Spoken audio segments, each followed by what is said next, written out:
Aytasizki meni ular taklif beradi. Shu soch 2 bor sizni taklif bermaydi. Ro'zona shoyat 2 dafa 3 dafa yuvsangiz va bunga atra mursangiz, nima uchun soqol sizga ozor bersin? Bir misoli omiyona degar aytaman, aziz nasl javonlar, xafa bo'lmanglar. Shu dirishi hozir qancha rohatsiz o'ltiribsiz. Dirishini kiyasizga hatto ne rukuy sayda qila olasiz. Hatto oynangiz agar telefoningiz tutsa shuni olarga ham sharm qilasiz bir mushkul bilan. Shu sizga ozor bermaydi. Sunnati payg'ambar soqol ozor beradi sizga.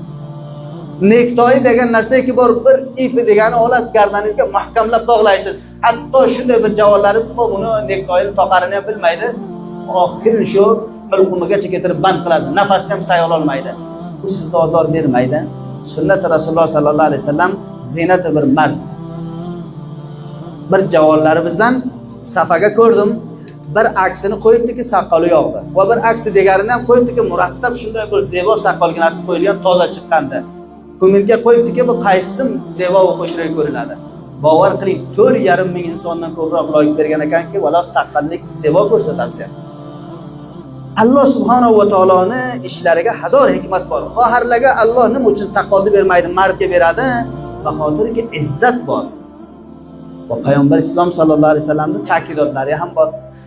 Lihozo sunnati payg'ambar islomga izzati dunyo va oxirat bor. Umidvormanki inshaalloh do'stlar meni oldimdan xafa bo'lmasa, Alloh subhanahu va taolo va payg'ambarimiz oldimizdan rozi bo'lsin. Subhanakallohumma va